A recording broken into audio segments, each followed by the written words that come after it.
Hi guys, this is the tutorial for the Through Thick and Thin headband.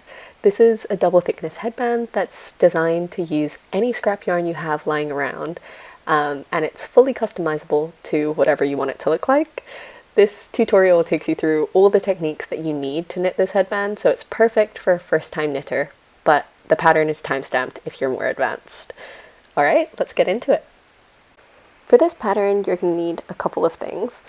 It doesn't call for a specific yarn weight or needle size, but you are going to need 1 skein or 50 grams of whatever yarn you've chosen. Here I've chosen Drops Daisy because it's soft and it doesn't irritate my forehead. For needles, you're going to need 80 cm to 100 cm circular needles for magic loop. And your needle size is supposed to match whatever yarn you've chosen. So here I've chosen a DK weight yarn, so I'm choosing 4mm needles. You're also going to need scissors, tapestry needle, measuring tape, and a stitch marker. We're going to start by casting on a gauge swatch, and we're going to use a long tail cast on. So to figure out how long the tail is for my cast on, I usually wrap the yarn around my needle 10 times. And here I want to cast on 30 stitches, so I've wrapped the yarn around my needle 10 times, and I'm multiplying that by 3 in order to get a tail that's long enough for 30 stitches. So once I've done that, I can create a slip knot, and I do that by twisting my yarn into a little loop and pulling the working yarn through that loop. So again, I'm twisting the yarn into a little loop and then pulling the yarn through that little loop. Once you've got that little loop, you can place it onto your needle, and you can tighten that loop by pulling apart your 2 strands of yarn. So now you can see that you have 2 strands of yarn. There's one that's connected to your skein, that's your working yarn, and there's one that isn't, that's your long tail for your long tail cast on. And you want to hold both of these strands using the bottom 3 fingers of your hand, and you pry open the 2 strands using your index finger and your thumb. This should create a little diamond shape. And when you pull your needle down, you can see that you have 4 strands of yarn that's created. And in order to cast on, you want to put your needle under the first strand and over the 3rd strand, bringing your needle back out through the loop that's created between your 1st and 2nd strand. So you can see again that you have this diamond. You're pulling your needle down slightly, and you're using your needle to go under the 1st strand, over the 3rd strand, and then out through that loop that's created between your 1st and your 2nd strand. So you've got that diamond, you're bringing your needle under the 1st strand, you're bringing it over the 3rd strand, and then you're bringing it out through that loop. And by doing this, you're putting stitches onto your needle that you're going to use to knit in the future.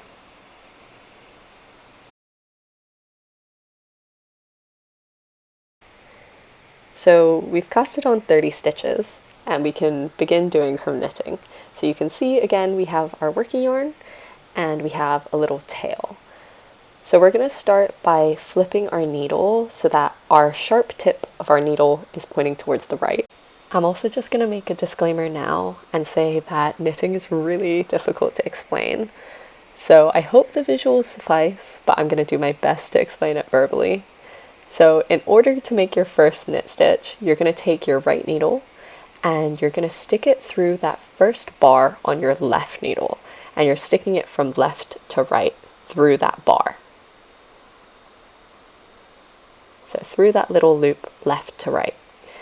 Then you're going to wrap your working yarn anti-clockwise around your right needle. So you can see anti-clockwise around that right needle, and you're pulling that right needle through that little loop towards yourself, off the left needle and onto the right one. So again, you're sticking it from left to right, wrapping your yarn anti-clockwise around the back needle or the right needle, pulling that towards yourself, off of the left needle and onto the right needle. Typically, I hold the working yarn with my bottom 2 fingers and I wrap it around my index finger twice. This allows me to just knit more smoothly. So one last time, we're sticking our right needle through the bar left to right, wrapping it around anti-clockwise and pulling it towards ourselves, transferring the stitch from the left needle to the right needle.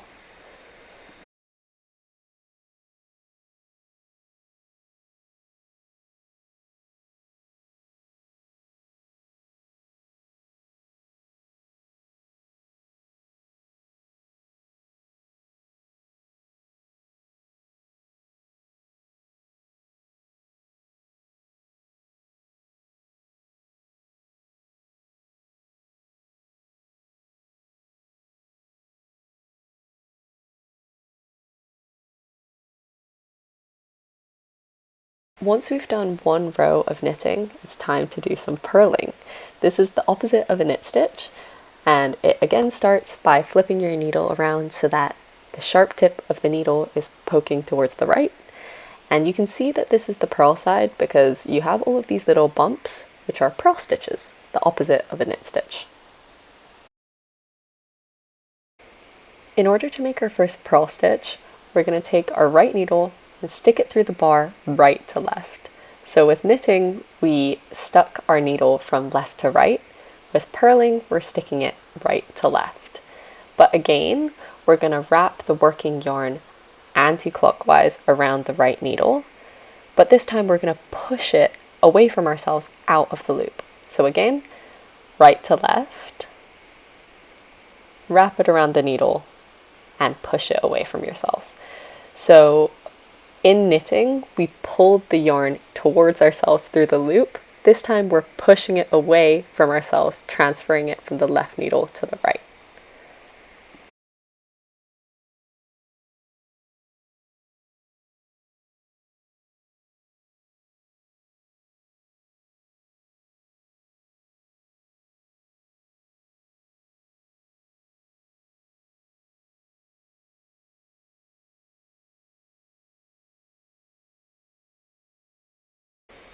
So here you can see more clearly the difference between the knit side and the purl side. The knit side has all of these little V stitches, but the purl side has all of these little bumpy textured stitches.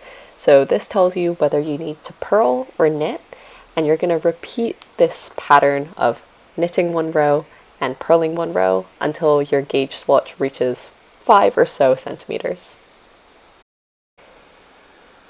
Once your gauge swatch is a suitable length, we can now cast off. So we do this by knitting 2 stitches, and by doing so we've transferred 2 stitches from the left needle to the right needle. And now you're going to use your left needle to bring the rightmost stitch over the leftmost stitch and slip it off the right needle. So now you're left with just 1 stitch on the right needle. Now you're going to knit another stitch, transferring another stitch onto the right needle, so you're left with 2 stitches. And again, you're going to use your left needle to bring the rightmost stitch over the leftmost stitch off the needle. And by doing so, you're binding off these stitches one by one, so you'll be left with a clean cast-off edge.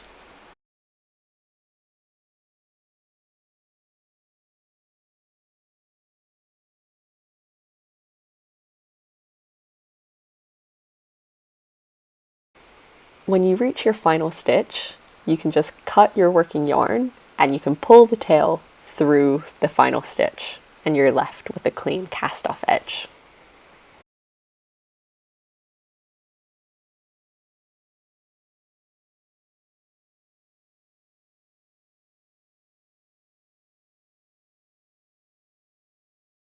Now we want to block our gauge swatch. This is where we submerge our garment in water and let it soak, and this allows the fibers to relax and it allows you to get a fuller picture of what your garment will actually look like.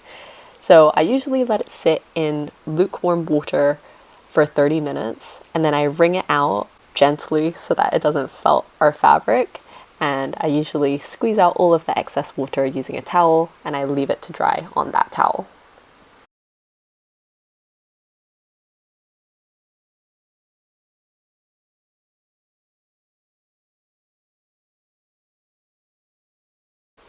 Now that we've got a gauge swatch, we can use it in order to find out how many stitches give us our desired width. So this is where it's customizable. For me, I want my headband to be 7 centimeters in width. So I'm marking using a stitch marker how many stitches 7 centimeters is.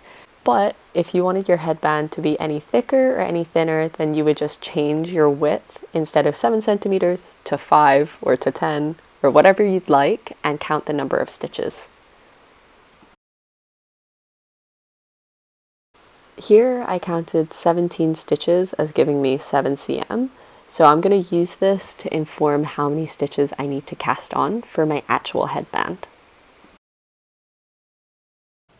Now we're going to cast on the number of stitches that we need for our actual headband. So this was determined by your gauge swatch. For me, this was 17 stitches, which gave me a width of 7 cm. This is a double thickness headband, so I'm going to cast on twice the number of stitches that was determined by the gauge swatch. So instead of 17, I'm casting on 34. I'm also casting on an extra stitch because we're joining this in the round, and I do a special trick to make sure that there's no gaps, which I'm going to show you in a second. When I say in the round, what I mean is we're knitting in essentially a spiral, knitting all the way down our tube of our headband. This is done using magic loop. Magic loop allows us to knit in a relatively small diameter by using longer cables and folding them in a certain way. But in order to start with our magic loop, we need to split our number of stitches in half across our 2 needles. So the way that I do that is I push all of the stitches down to the flexible part of the cable, and I count to the halfway mark of the stitches, and I pull that flexible wire out so that half of my stitches end up on the first needle and half of my stitches end up on the second needle. But if you remember, I cast on an extra stitch to begin with, so my top needle has 18 stitches and my bottom needle has 17 stitches. So in other words, the top needle, which contains the working yarn and the tail, has 1 extra stitch than the needle that doesn't contain either working yarn or tail.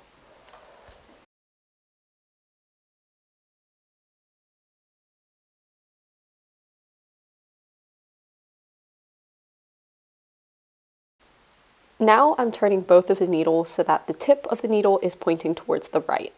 The bottom needle contains the working yarn and the tail, and the top needle doesn't. The bottom needle also contains the extra stitch we casted on, and I'm going to bring that stitch to the top needle and place it there. The stitch directly behind the one that we just transferred from the bottom needle is going to be brought over that stitch and slipped off. And that way we create this seamless join that allows for no gapping. To begin with your magic loop, what you're going to do is you're going to bring that top needle and you're going to pull it out.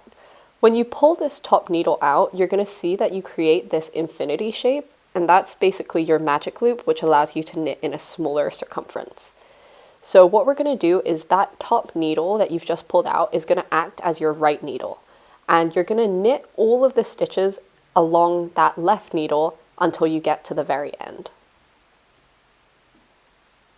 I typically knit the first and the last stitch of each needle pretty tight because this allows it to be as seamless as possible.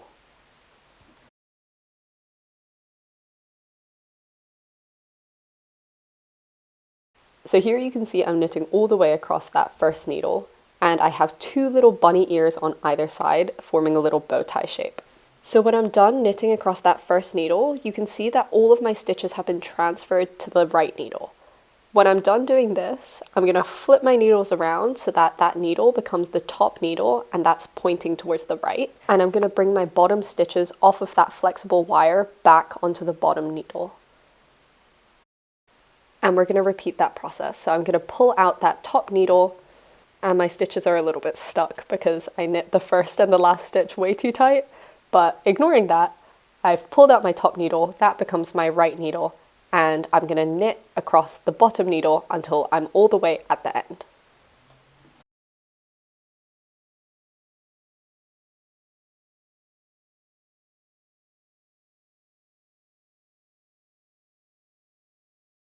So you're going to continue knitting in magic loop until you've reached your desired length.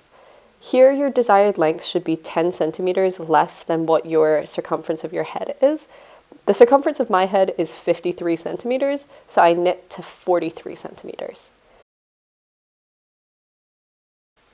Now we're going to block our fabric, just as we did with our gauge swatch. I'm expecting this to grow a couple centimeters, but I've left it on the needles attached to the working yarn just in case it grows a little bit too much. So I've submerged this entire thing in water, making sure that my needles aren't inside the water, and I'm going to leave this to soak for 30 minutes. So just as we did with the gauge swatch, I wrung out my fabric and I left it to dry on a towel. And just as I expected, it did grow a couple centimeters, so it's grown to 47 centimeters, which is perfect. You want your finished blocked fabric to be 6 centimeters shorter than the circumference of your head. So my head circumference is 53 centimeters, 6 centimeters shorter is 47, and I find that gives a perfect snug fit. To finish up, I cut a tail that was about 30 to 40 centimeters long so that we have enough yarn left over to seam our tube together. Now I'm going to close my tube using Kitchener stitch. I've not done the best job of explaining this, so I'm going to link a video in the description. I'm going to start by threading the needle through the first stitch on the front needle purlwise, so from right to left. And you're going to leave that stitch on the needle. Then I'm going to thread my needle left to right knitwise on the first stitch of the back needle, and I'm going to leave that stitch on the needle. I didn't mean to do that. Leave the stitch on the needle. Okay, so you've just done a setup row. Now we can start to actually seam and take stitches off our needles. So I'm going to take my needle on the first stitch of the front needle and I'm going to thread it through knitwise, and I'm going to pull that stitch off of the first needle. Now with the first stitch of the front needle, I'm going to thread my tapestry needle through purlwise, and I'm going to leave that stitch on the needle. Then I'm going to take my tapestry needle and I'm going to poke it through purlwise on the back needle, and I'm going to take that stitch off. And I'm going to take my tapestry needle and poke it through knitwise on that first stitch of the back needle and leave it on the needle. And I'm going to repeat. I'm going to take my tapestry needle and thread it through knitwise on the first needle, take it off, thread it through purlwise on the first needle, leave it on, purlwise on the back needle, take it off, knitwise on the back needle, leave it on, etc., etc.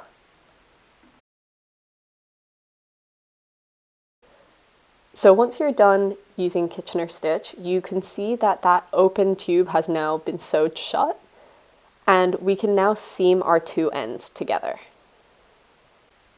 I'm now seaming the two edges closed using a whip stitch.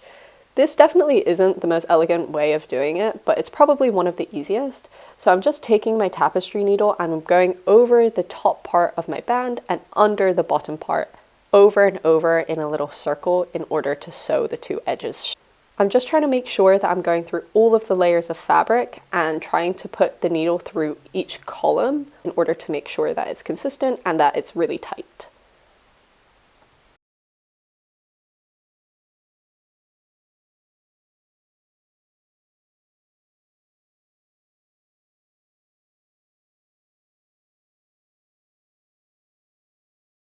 Another alternative is to use mattress stitch.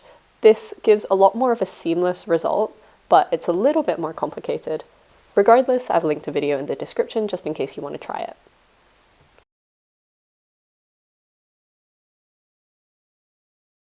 Now our headband is nice and seamed together. It looks the same on one side as it does on the other because we knit this in the round, meaning that all of our knit stitches are facing outwards and there's no wrong or right side.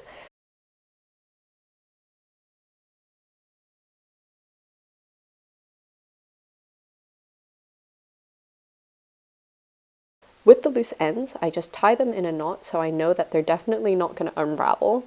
And the nice thing about this being knit in the round is it's a hollow tube, so you can weave those loose ends through that hollow tube and they'll be completely hidden. So I just chop off the excess yarn and I thread it back onto my tapestry needle and I feed that loose end through the hollow tube, and I try and just make sure that all of the loose ends are encased within the band.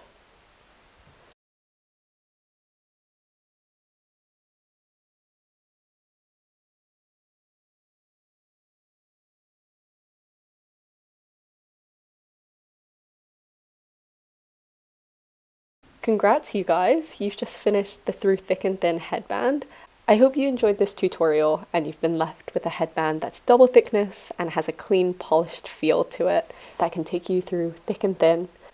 If you use this tutorial, I would love if you could tag me on Instagram so I can see what you've made. And also, there's a paid written pattern on Ravelry. There's no obligation to buy that pattern, but it would mean a lot if you could support me. Thank you guys so much for watching. I'll see you in my next video.